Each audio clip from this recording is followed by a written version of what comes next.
Welcome to the Cambridge Forum discussing the opinion makers. An insider exposes the truth behind the polls. I'm Chase Harrison of the Harvard Program on Survey Research and the Department of Government at Harvard University.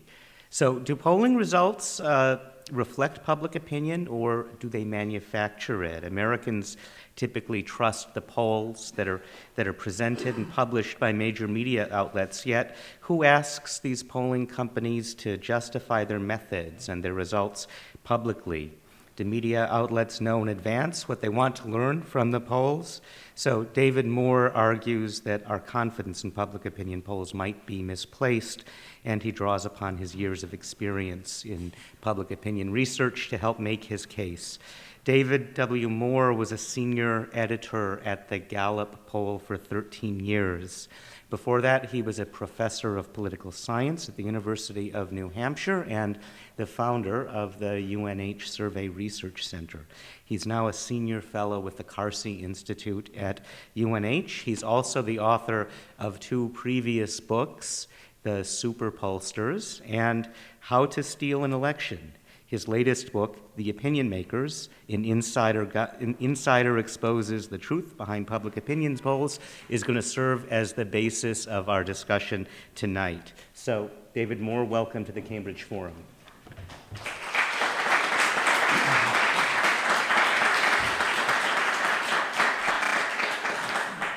Thank you very much, Chase. Thank you, Pat.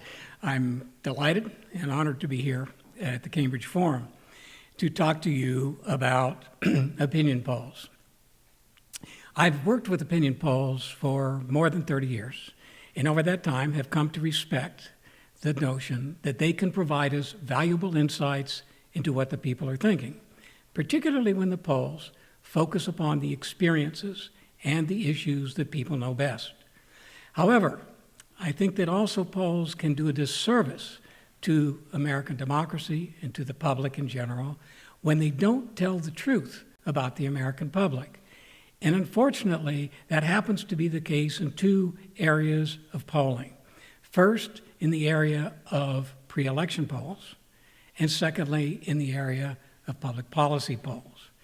Now, to talk about the first area with respect to pre-election polls,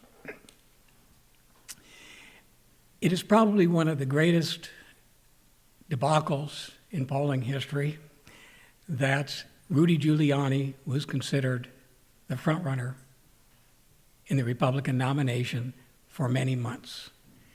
His frontrunner status was solely the reflection of bad polls. The problem is, pollsters were asking Republicans nationally who they were going to vote for. But nationally, Republicans, most of them, hadn't even begun to think about who they were going to vote for. And yet, from May all the way up until the first Iowa caucuses, nationally Republicans were given a list of names and asked, among those names, who are you going to vote for? They weren't said, who are you going to vote for, or haven't you made up your mind, but just, who are you going to vote for? So subtly, all those Republicans nationally who hadn't thought about it at all were pressured into giving a name. They were read a bunch of names, and so they gave a name that they'd heard most frequently, which happened to be Rudy Giuliani. Well, there were two problems with this. Number one, the pollsters were asking questions of Republicans who weren't going to vote all at one time, because as we know, it's a state-by-state contest. And at that particular time, when Rudy Giuliani was the frontrunner, he was not leading in the polls in Iowa or New Hampshire or South Carolina or Michigan, and he was only competitive in Florida. The notion that Giuliani was the frontrunner was solely a function of the polls saying that he was a frontrunner among Republicans who had no idea who they were really going to vote for. To prove that point, almost to undermine its own polls, Gallup in November of 2007, for one time, asked Republicans nationally up front whether they had made up their mind who they would support for the Republican nomination. 74% of Republicans said They had not made up their mind. And among those who had made up their mind, no candidate got more than 5% of the vote. What was Gallup's conclusion? The race is wide open. And that was a proper conclusion. But then the very next week, Gallup went back to its standard, who would you vote for if the election were held today? Forcing respondents to come up with an opinion and showing once again that Giuliani was the front runner. Similar thing happened on the Democratic side, although not quite as dramatic. We know that from the whole period, from May up until the Iowa caucuses, Hillary Clinton was treated as though she was the virtual nominee. And in fact, in May of 2007, Gallup pointed out that she was solidifying her vote among Democrats. A solid vote doesn't disappear after the first election in Iowa, but that's essentially what happened. But the same thing happened in November. Gallup said to Democrats nationally, who have you made up your mind? And if so, who are you going to vote for? But because they asked who have you made up your mind first, they found that over 2/3 of the Democrats had not made up their mind. And among those who had, Hillary Clinton led by 11 percentage points, but with no more than 19% of the vote.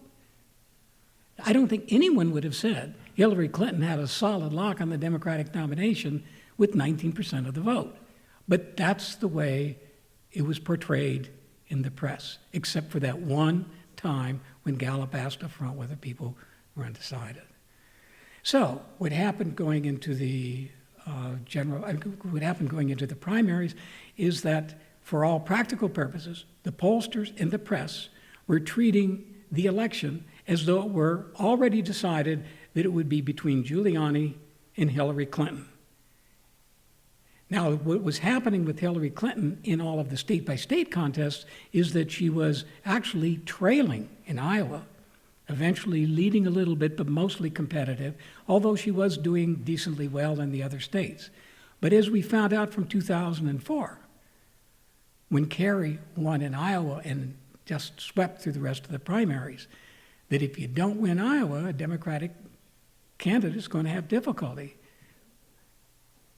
And yet, still, she was portrayed as having this solid lock. So much so that the news reports suggested she was already running a campaign as a general election campaign as though she were the nominee and she was running against Rudy Giuliani, who, by the way, never won any single statewide contest and never even won a single delegate to the Republican National Convention. So the frontrunners, as identified by the polls, were a fiction solely created by polling the wrong people and forcing them to come up with a decision based upon the names that were read to them, which the people did, playing the game, and now we had these frontrunners drawing millions of dollars. In Giuliani's case, it was really ironic in a way, all the millions of dollars that he was able to draw for his campaign, essentially making sure that the other candidates didn't have much money, not very competitive, and yet all along not being a front runner at all. So that's in part my objection to the polls. This is just an example where the pollsters refused to measure the undecided vote or refused to measure people who don't have an opinion about an issue, and instead they forced them to come up with some idea, some opinion, in the context of the questionnaire, and then generalize that to the public. Well, I've just mentioned briefly what happens in the election, and I think the same process occurs even in the general election period. The truth is that going into August and September of this year, that probably somewhere around 30 to 35% of the public was undecided. So even though a candidate, as Obama did initially, got a little bit of a lead, and then it appeared to be a little bit of a lead for McCain, that doesn't mean very much when you realize that about 35% of the voters are still undecided. But the way it was portrayed by the media is though 95% of the people had made up their mind, only a few people were undecided. And the implications of these results is not just that it misleads us. Do we really care that much as a voter who's ahead or behind at any given point?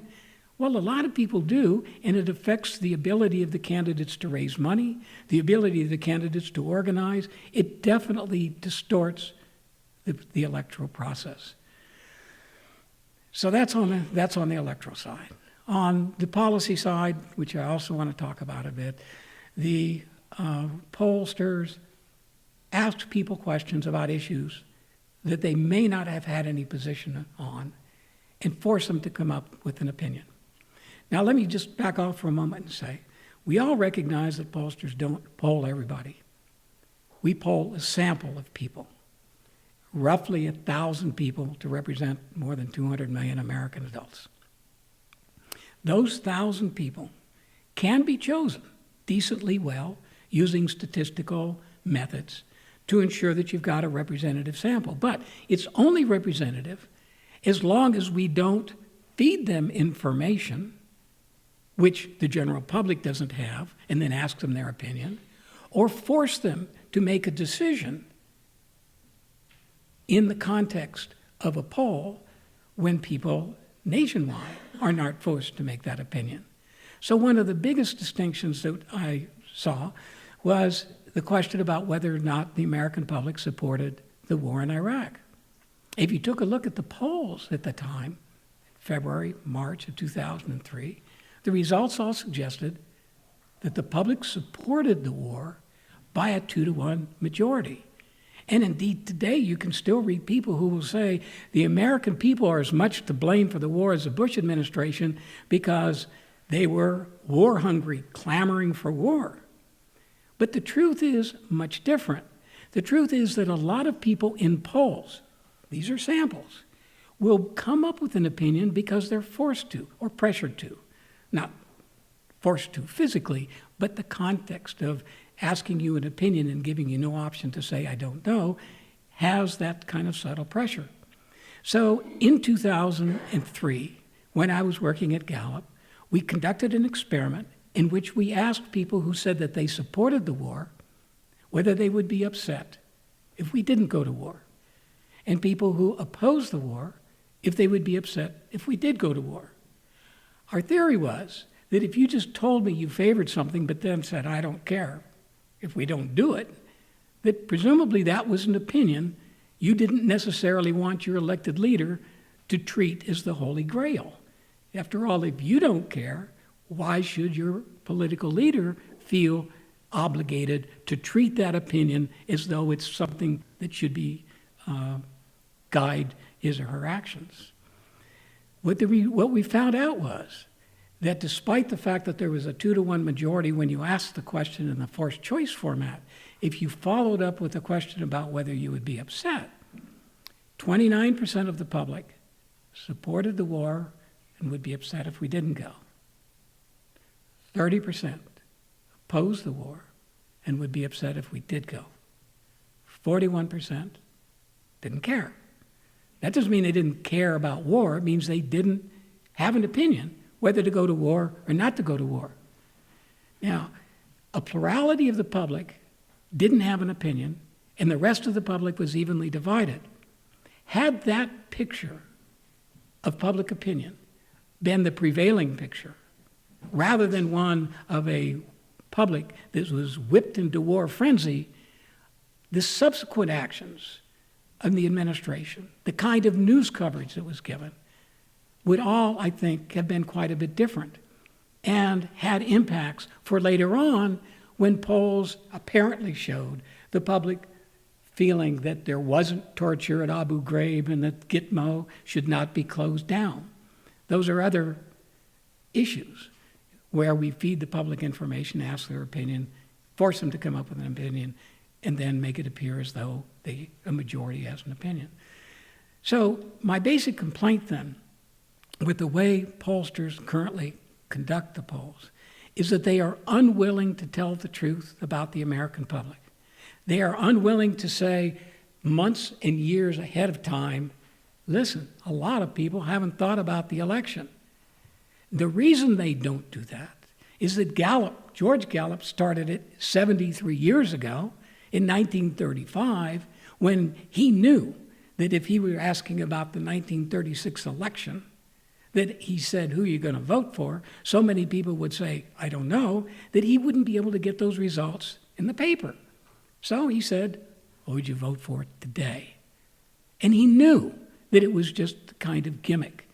But since then, polls have dominated our political discourse. They have become so important in elections that we can no longer tolerate this kind of gimmick just so that you can get news stories that are more interesting than the truth. The truth being, in 1935 and 2 years ago, a year ago, even 6 months ago, that most people have not made up their mind about who they're going to vote for. But if you follow the Gallup Daily Tracking Poll, done since March, you will find, according to their poll, that 5% of the public was undecided in March, 5% in April, May, June, July, all the way until now, where you still have roughly 5% undecided. Nobody believes that. We know it's not true. So why can't we tell the truth about the undecided and how it declines? The other thing with respect to policy matters, because we pollsters know that on many issues people don't have an opinion, we have to kind of force them to come up with an idea, because it's much more interesting to report a majority favors this or majority favors that than it is to say, oh, we have a split public with a plurality who's so unengaged they don't have an opinion. That may be the truth, but it's not an interesting truth. And so there are ways in which pollsters can ask questions that will be meaningful and can reveal the truth about the public, but only if they're willing to say that we no longer are going to be committed to what seems to be a good news story and more committed to telling people the truth about what the American public is really thinking.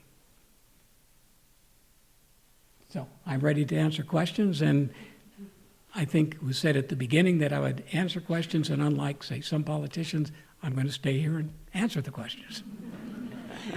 So you're joining us at the Cambridge Forum as we continue our discussion with David Moore of the Opinion Makers and Insiders Guide to the Polls. David Moore is a former senior editor at the Gallup Poll and now senior fellow at the Carsey Institute at the University of New Hampshire. David, I'd just like to start out by asking how much of the problems that you've been talking about have to do with the way that we're using polls, and how much of them have to do with the way that we're asking questions, and how much of them have to do with the way that survey data and polls are being reported in the media? Some people would like to make a distinction between what the media report and what the polls show. The problem with that distinction is that most of the major poll results that we read these days are poll results that are based on media polls. Starting in the 1970s, up until that time, by the way, up until the 1970s, there were two major polling organizations, Gallup and Lou Harris. And Gallup would do its polls, Lou Harris would do his polls, and then the media would subscribe to them and report on them. But the people who made the decisions as to what questions to ask and when to ask them were essentially Gallup and Harris. But starting in the 1970s, the news media decided that they needed more control over the content and the timing of their polls. So what you read today about what people are thinking overwhelmingly comes from what the news media want for their news stories, because they own their own polls. CBS New York Times poll started off in 1973, and it was followed eventually by the NBC, started AP Wall Street Journal poll, ABC Washington Post poll. Gallup and USA Today got together at the end of starting in 1992. And so and now of course you've got CNN and Fox and Newsweek. All these major media organizations determine the content of what they want, and they work hand in glove with the pollsters, not only to frame the issues, but then to report them.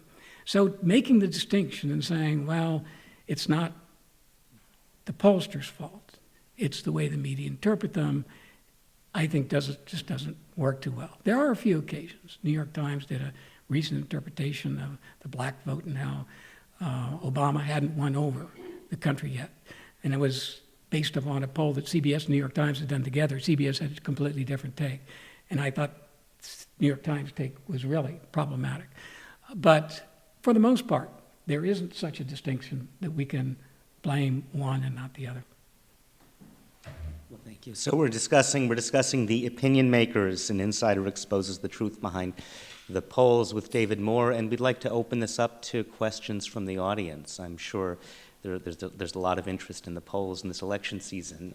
Who would like to, if we can just line up at the microphone here? Yes, hi, good night. Can you hear me okay?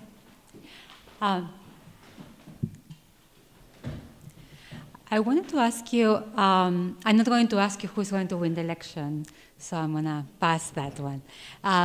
I wanted to ask you, I am a physician, and some of the things you discuss in your book and in your talk today, to me, can be, you can make a parallel with certain things that happen in the medical world, where, for instance, when we submit studies for publication, if they have negative results, that are not interesting, they are not going to be published in a journal. Or so sometimes you need to kind of force the results to get kind of more sexy or more interesting studies. A different parallel to me also is in a hospital, many times the physicians make mistakes, or there are different errors, medical errors. And nobody would argue for that reason that we should stop healthcare, or we should stop medicine. So going back to polls, I think they do have a function in our society. So in healthcare, the response to that would be to improve quality control of healthcare. So I'm wondering for the poll world, which would be the agency that could have some control on the quality of polls, and how would be the way to go about that? It's very difficult to talk about an agency having control over the quality of polls. I know that NCPP, the National Council on Public Polls, the American Association for Public Opinion Research, AAPOR, and other organizations have tried to figure out some way in which they can either validate some pollsters versus not others. But in a society where we have the First Amendment that governs, it's very difficult for the industry to essentially regulate itself. I do believe that there can be changes. I'm with polls that would make them useful. I agree, you don't want to get rid of medicine, you don't want to get rid of polls. I think they can be helpful. And so I'm trying to do my part by arguing for a specific way in which polls can be improved. But there is no assurance that my argument will prevail if pollsters who are doing it for the media right now believe that they like the old way. So what I am doing is I'm working with some pollsters who are willing to conduct experiments to try my way of wording versus the standard way, and to demonstrate that that can be a more effective way of presenting opinion to the public. So it's always a kind of a, not exactly a free market, but at least move toward that model of a free market of ideas where we try to argue our way into acceptance rather than try to impose it. Yes. Have modern pollsters factored into the equation the idea that so many people, particularly people under 30, no longer have landlines and they only have cell phones, and how do you poll those people? There's nothing to prevent pollsters from calling cell phones. Pollsters have been reluctant to call cell phones, but they're not prohibited by law from calling cell phones. The reason they're reluctant, of course, is that the cost of the call is borne by the person who's being interviewed as well as by the polling organization. Also, we're never quite sure where people are. Are they doing things that are dangerous when we're trying to poll them? Are they driving, walking across the street, traffic's coming at them? So those are some practical difficulties or challenges, but there's nothing to prevent pollsters from doing it. And as it turns out, it does make a difference. If for those polls that are excluding cell phone-only users from the possibility of being interviewed, those polls, the research suggests, are underestimating Obama's support by anywhere from 1 to 3 percentage points. What's happened in this campaign is, that I know of, is that both Gallup organizations with USA Today and CBS New York Times have begun incorporating cell phone-only users as a part of their sample. So it's true that the youth vote would be somewhat underrepresented in regular polls that use landlines only. But it's also true that pollsters are moving toward what is a more costly and a little more complicated process of including cell phones. Just anecdotally, I would say that I got a survey today on my cell phone. It was one of the first I've ever had. Unfortunately, I wasn't eligible because my cell phone number is in the state of Connecticut, where I used to live, not Massachusetts, where I live now. So another potential problem when people try to fix this. Yes. For a long time now, Bush's popularity in the polls has been very low, 30% or below. And yet, in the Obama-McCain race in the past few months, they've been more or less, well, close. I wouldn't say 50-50. Sometimes Obama's ahead, sometimes McCain's ahead, Obama's ahead right now. So I'm wondering how you account for the discrepancy of this very low poll for Bush and then jumping up 20 points or more in the actual race. Now, I realize I'm equating Bush and McCain, and I don't think that's too unreasonable because their policies are very similar and they support each other and everything like that.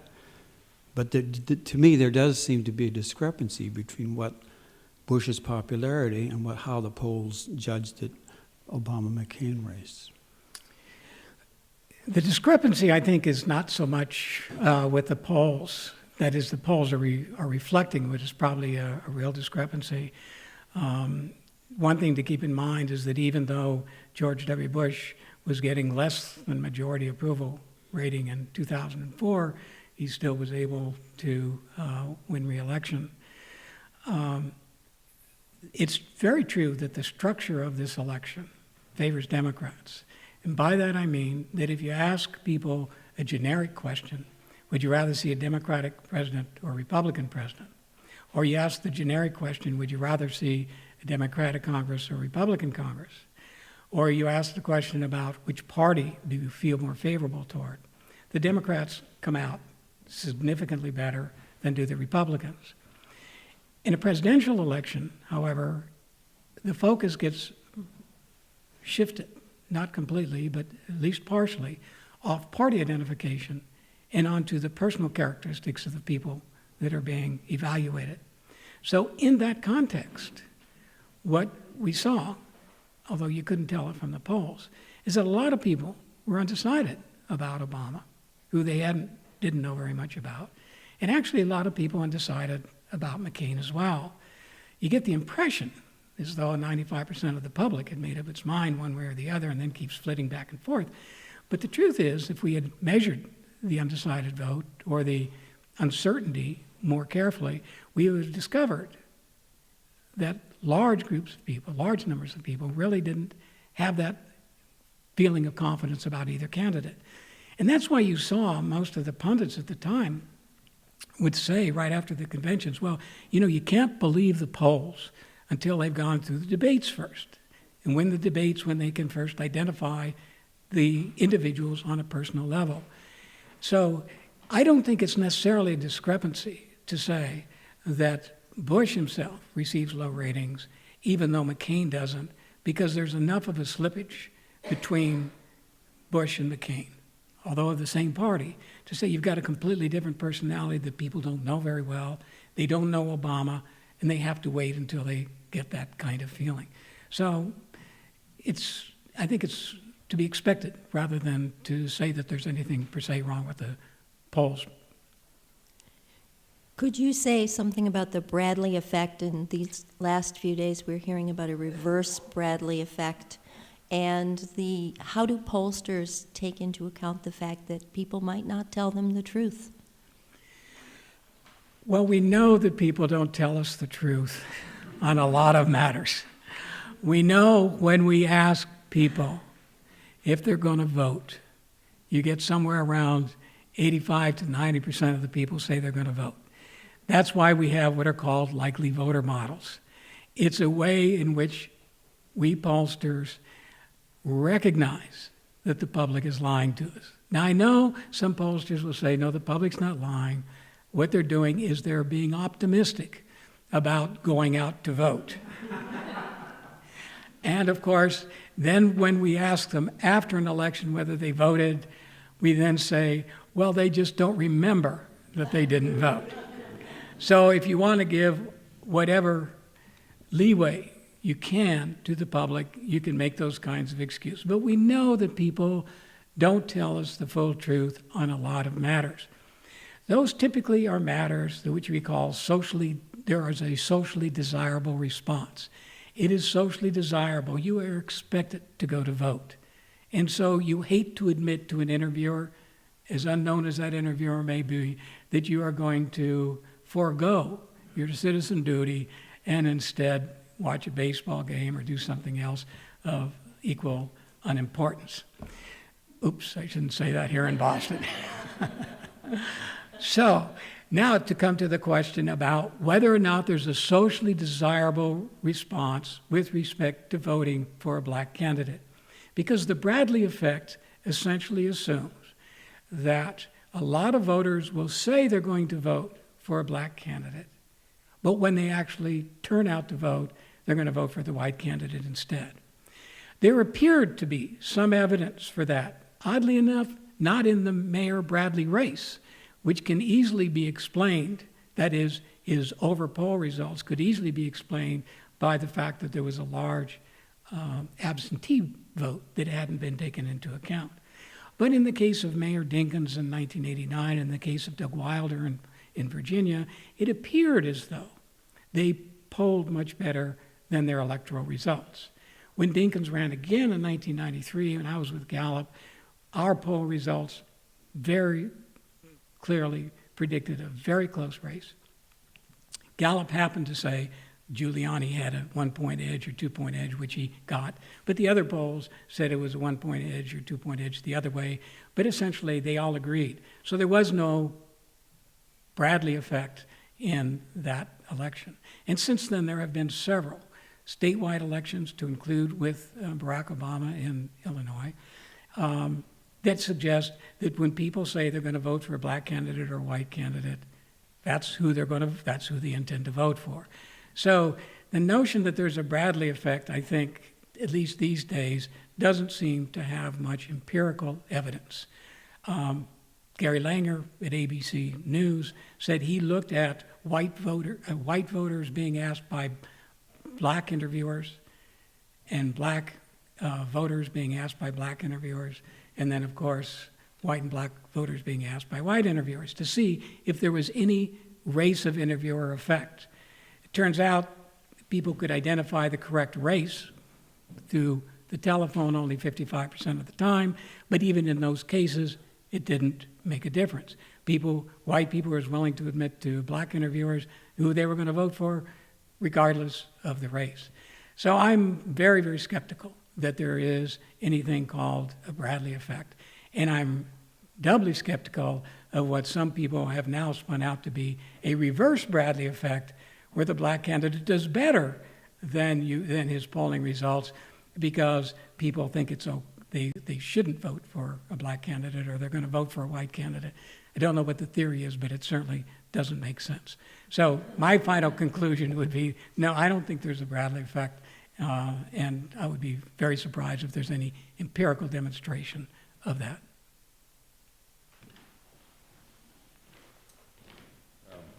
I have two quick questions. First, how would you respond to the candidate who finds himself behind in polls and who relishes in that and uses that as a way of showing that the big media is out to get him, even though that candidate may have already spent millions of dollars?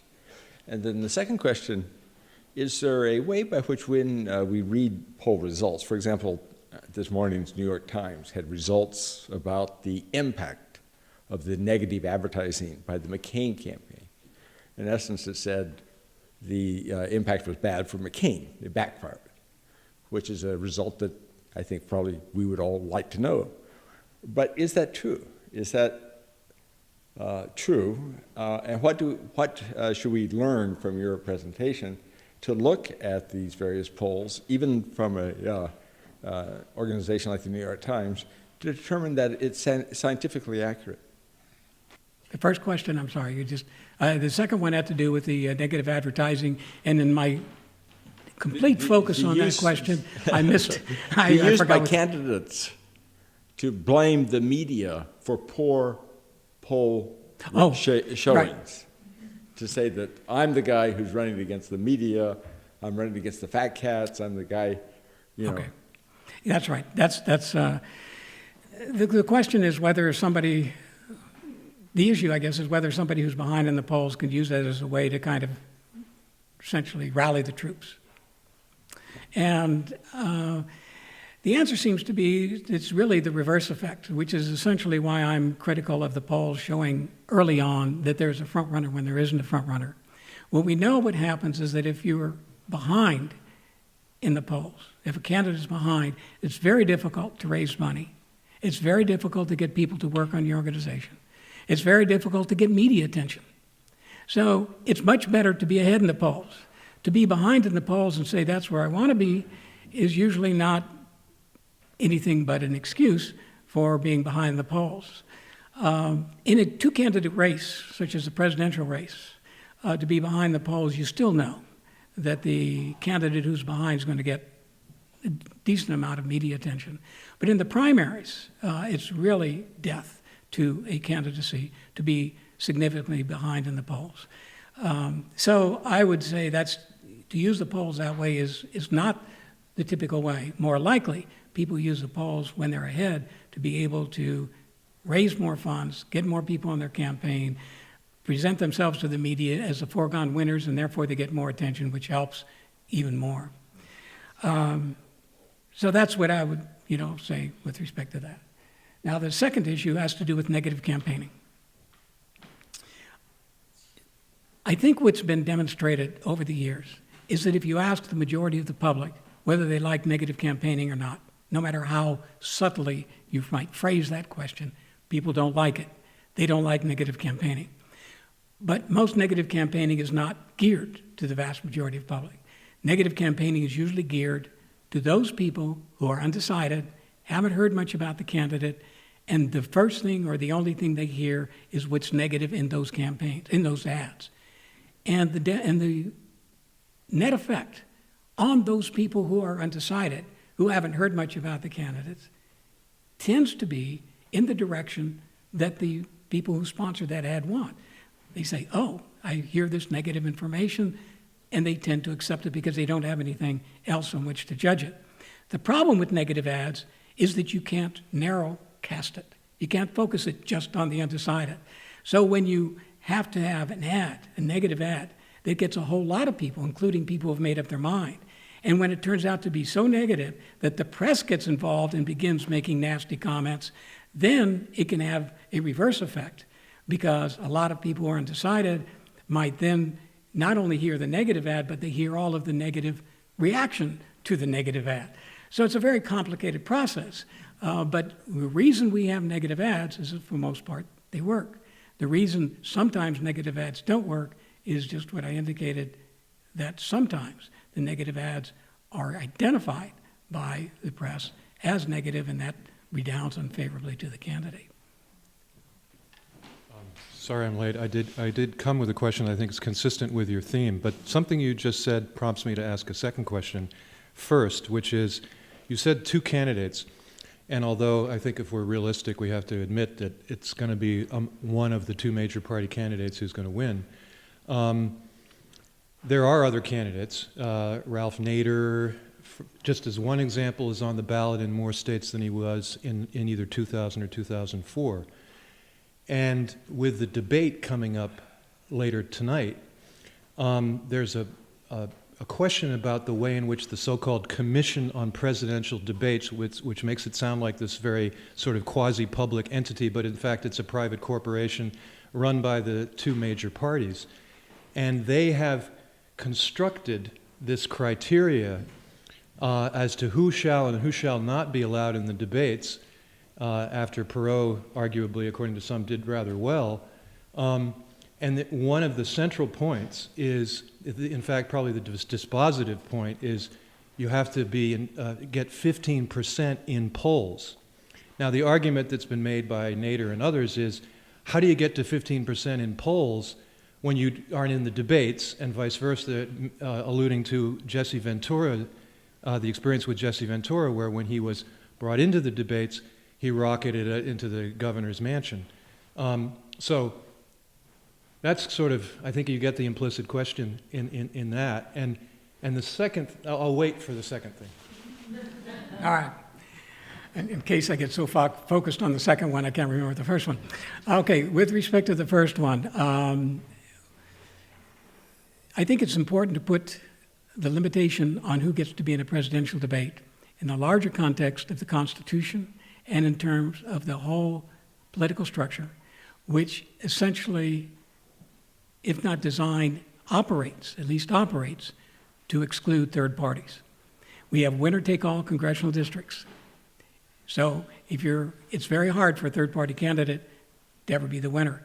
We have all of our, winner-take-all with respect to the Senate. We have a Congress that's based upon each of those individual districts with people winning.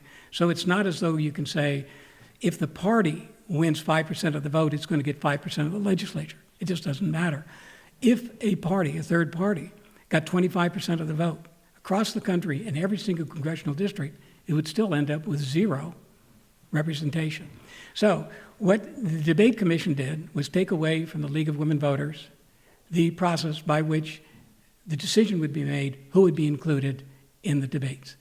The Debate Commission is a combination of Republicans and Democrats, and does not seem to be too surprising that they say, okay, you have to reach some unachievable threshold in order for you to be able to debate against the two major candidates, because after all, the truth is the winner is going to be one of the two major candidates.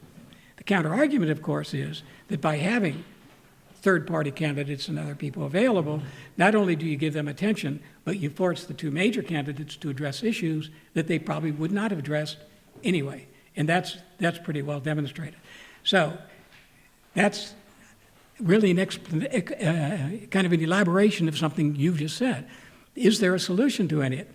And the answer is, I don't think there is any solution other than that's the way it's going to be until we change something more fundamental than the election process. It'll have to change, and I don't see that happening. So the debate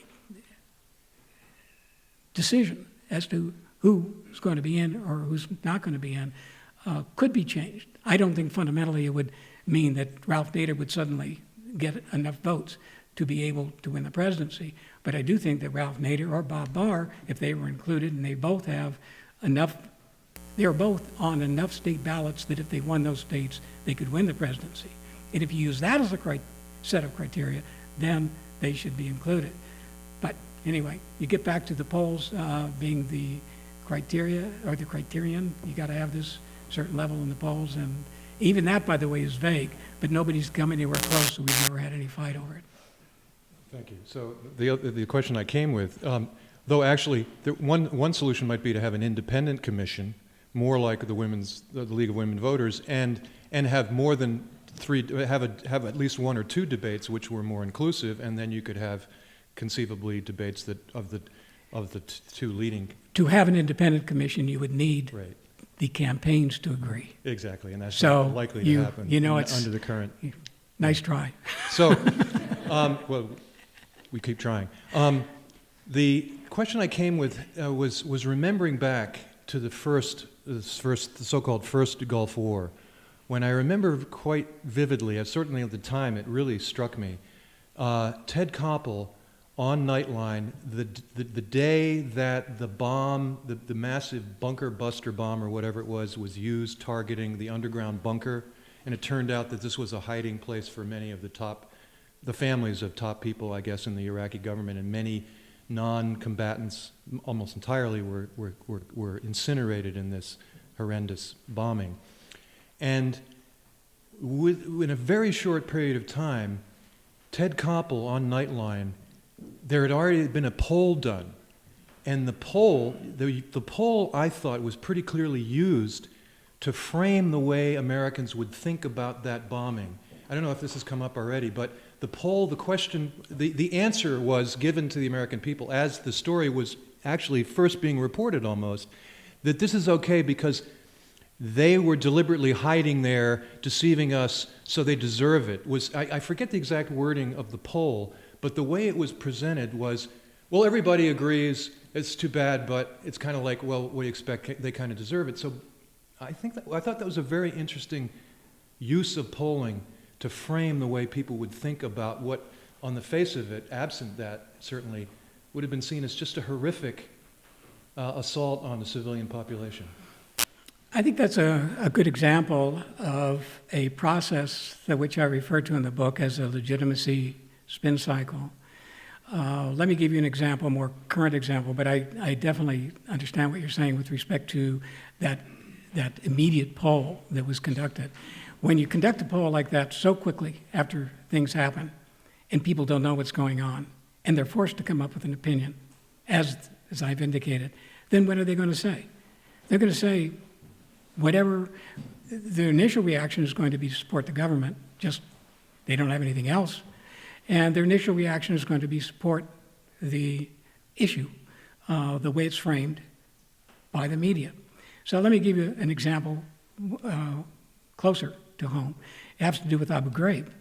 Right after Abu Ghraib, the Bush administration was absolutely concerned that everybody would see that the United States was engaged in torture. And so immediately they went on a great big campaign to try to convince the news media as well as the public that this was not torture, but abuse. Not only was it abuse, it was isolated abuse done by lower-level functionaries without the knowledge of anybody in the administration. Yes.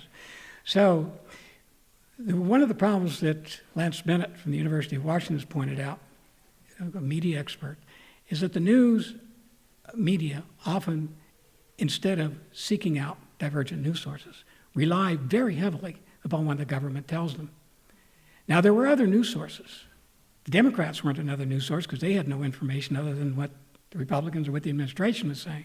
But there was Amnesty International, there was the UN, there were several other news sources that could have verified that indeed this was in fact torture, which we didn't find out until after the 2004 election when even John McCain said it's torture.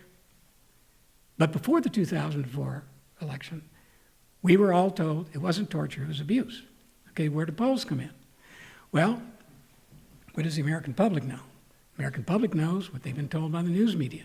The news media then frame the questions in terms of the way they've presented it to the public. For example, ABC Washington Post poll went through a whole series of questions about what had happened at Abu Ghraib. And whenever they did, they would refer to it as apparent abuse of prisoners. That's how they referred to it. In one case, they said abuse, but in all other cases in the questionnaire, they said the apparent abuse of prisoners at Abu Ghraib, you know how much you heard about it, blah, blah, blah. And then finally they got to this question that said, do you think that what happened at Abu Ghraib was abuse or torture? For people who hadn't heard anything about it, they had just been told 4 different times that it was abuse. Not only abuse, but apparent abuse. Would lead us to say you had a majority of the public say this was abuse, not torture. They also agreed that it was done by lower-level functionaries, that it was an aberration, it wasn't what the administration knew, and that Donald Rumsfeld shouldn't be fired. So the public then legitimized what the administration's position was by polls asked of people who really didn't know, but were manipulated into coming up with some kind of an opinion. And since they were manipulated to come up with an opinion, they took their cues from what they had heard in the survey itself. And sure enough, the poll showed that most Americans supported the Bush administration's claim that it was not torture, but abuse. And the same thing happened with respect to Gitmo, with Guantanamo Bay. In the prison there, I was with Gallup, and by the way, I helped frame the question.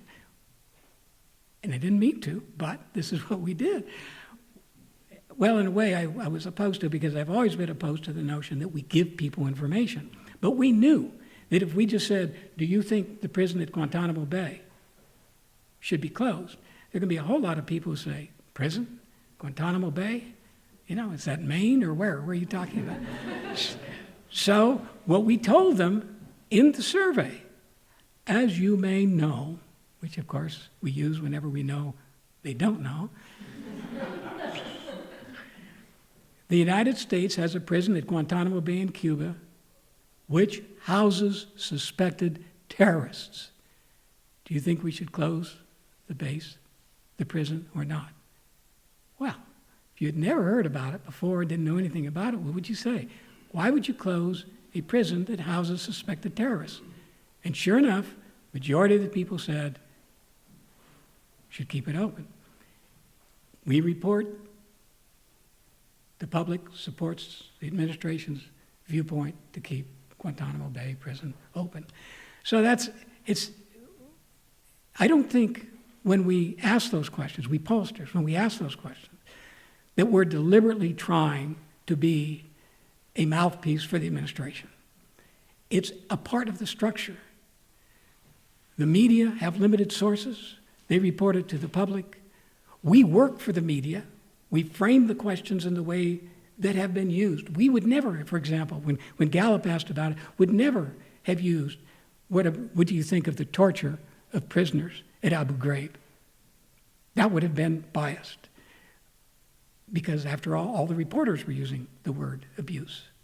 So it's not as though pollsters want to be a part of it. It's as though it's the whole structure of the way that polls belong to the media, who frame the issues, who frame the questions, force people to come up with opinions, and then treat it as though that's what the American public is thinking. Now, we did find a follow-up question, which we asked people a couple years later, whether they felt the prison base at Guantanamo Bay should be closed. And again, we found a majority. This time, we didn't give them any information. We just asked them. And so people said, no, it shouldn't be closed. But then we followed up by saying, would you be upset if it were closed for people who want it closed? Would you be upset if it isn't closed for people who want it kept open? And the net effect was that we had 52% of the public who didn't have an opinion one way or the other. And it did break down for keeping the base open, I think in part because it was a prison base. Why close it? But in any case, what it did demonstrate is the majority of the public was so unengaged they didn't have an opinion. So at least we couldn't say, the public is out there crying to keep Guantanamo Bay prison open. We could at least tell the truth that there's a big segment of the public that doesn't know very much about it at all and doesn't have an opinion. And I think that's one of the problems that we have with polls, when they are used by the news media essentially to ratify stories that they've put into the press, which themselves tend to be based on limited information, and then the public, not knowing very much about it at all, forced to come up with an opinion that they don't have. And it just seems to me it really distorts what the purpose of public opinion polls should be, which is to accurately tell the truth about what the public is thinking, and even when it's not thinking about certain issues.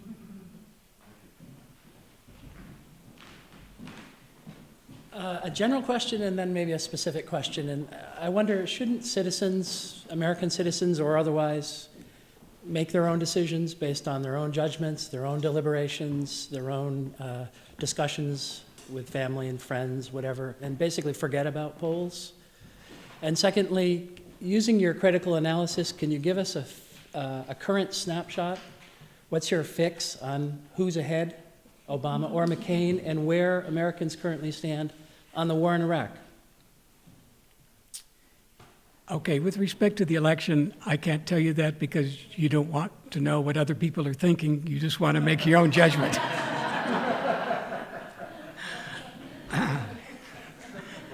But if I did have to make that opinion, I would do it.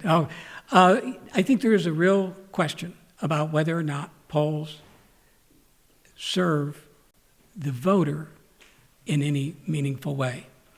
And my response is, I'm not sure that in many cases, particularly in these elections, that polls really do serve the voter.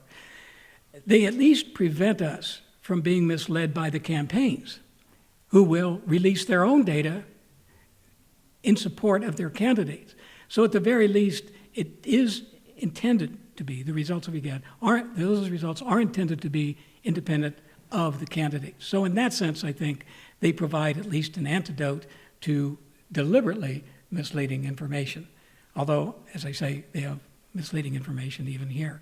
So whether or not you want to pay attention to polls is one thing, but I can say in the primaries, people do pay attention to them, because if you've got several candidates whom you like, you can be a strategic voter and say, look, it seems like Biden has no chance in the New Hampshire primary. I'm not going to vote for Biden and waste my vote because the vote seems to be between Obama and Clinton, so I'll make my choice there.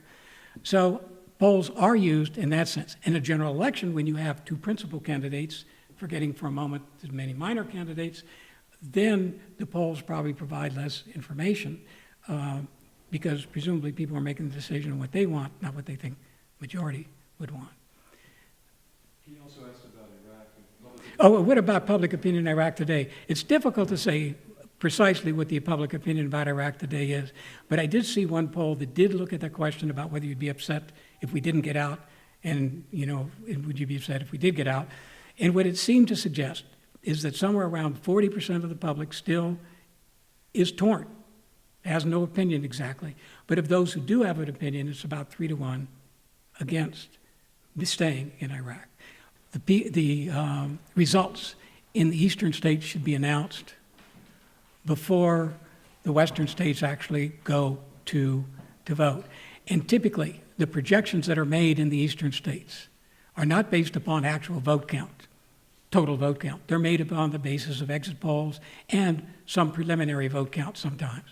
And therefore, it can affect the vote in California.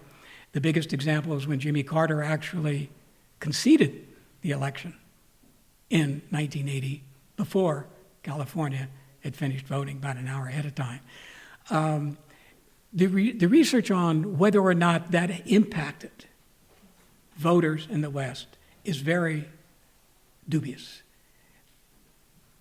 But from my point of view, it didn't matter. From my point of view, even if we can't prove that it did have an impact, there is no reason why we shouldn't change our voting laws to make sure that we have a uniform closing time. And we could do that easily enough. We could start voting the day before and end it at a certain time, Eastern time, that would be for all states. And I think that if we did that, we could avoid the problem of having Eastern states being called with the potential of influencing democracy and influencing turnout in the rest of the states. Regardless of how solid the research is right now, we can do it easily enough if only we could get the political will to take that kind of a step. Do you believe that the media cherry picks its data in order to push a certain agenda that they may have? They cherry pick, because we have so many sources of polling data, they get to pick whichever one fits their agenda the best? When you say they, are you referring to the news media? Yes. Okay. This is where I think the bias is in the news media. I don't think it's a partisan bias. I think the Fox poll, CNN poll, all those polls are as objective as a nonpartisan as they can be. And I say Fox poll because of the obvious implication that Fox is a conservative network, and therefore its poll must be conservative. Or one could make arguments about CBS New York Times poll and all those other polls. But I don't believe, from my observation of the polls, that the polls themselves tend to have a partisan bias. There are some times when a few questions are really, over the top, and you can see those. But on a regular basis, most of the polls tend to be nonpartisan. But I do think that they have a bias with respect to forcing people to make a decision. There is a bias to come up with a majority saying this, a majority saying that.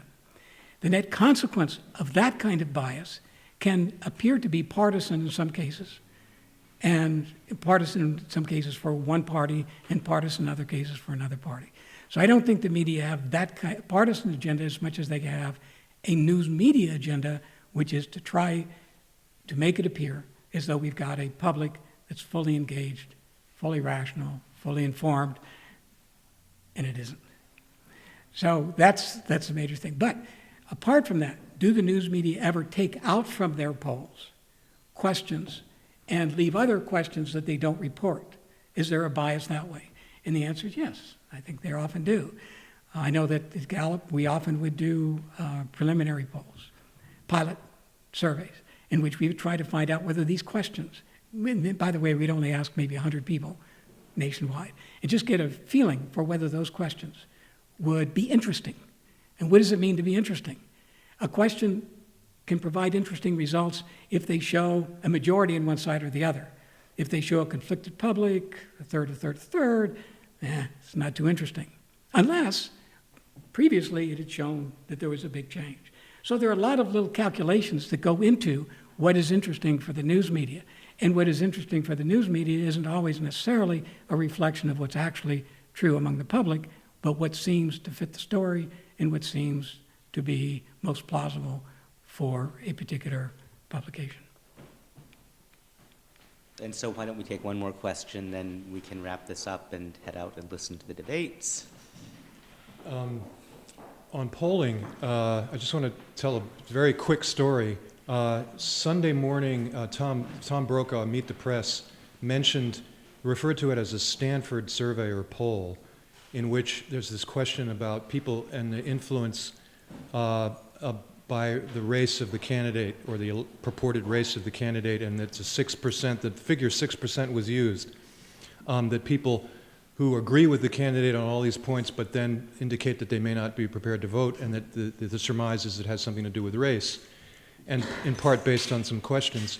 The previous Friday, I went to a panel at Harvard at the Center for American Political Studies and listened to political science person Mo Fiorina from the Hoover Institute at Stanford, who was intimately involved in, if I'm understanding, if I remember and I got it correctly, he and a colleague were invited to insert questions into this very same poll.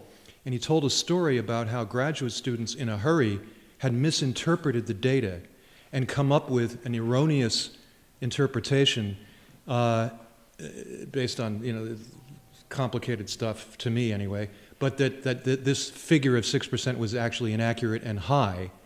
And I wanted to mention that story, but I wanted to ask you about a particular polling entity that has a lot of credibility to me because, in part, it's been referred to a number of times by Noam Chomsky here at MIT in ways that have conferred some legitimacy for me, and it's called PIPA at the University of Maryland. And could you, if you're familiar with their work, could you talk about them, and do they deserve some credibility for their opinion research, and if so, why and what ways? It's the policy, it's the program of the policy for the Program for International Policy Attitudes, something like that. It is the University of Maryland, and their major focus has to do with the public opinion toward foreign policy. I think it's an objective, from everything I've seen, I think it's as objective as you can be. But they suffer the same problems that I mentioned in the book. They ask people questions about issues that people don't really know about. They don't give them the opportunity, as much as they should, to say, I don't have an opinion. They give hypothetical situations, which they then generalize to the public. And anytime you ask a hypothetical question, it's really somewhat suspect that you can actually apply that to the general public. So while I don't have any major complaints with PIPA as a academic exercise, I still have found many of their findings to be implausible. And I think a lot of times they're measuring general underlying attitudes without trying to get at what people are actually thinking right now. So I would say it's probably as good as any of the polls that look at public policy today, but still they suffer many of the same problems that I mentioned about not willing to admit that there's a significant portion of the public that's unengaged on those issues.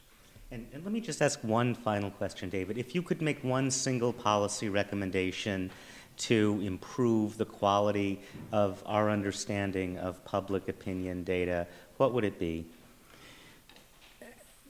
I don't like that kind of a question because I don't have just a single policy prescription.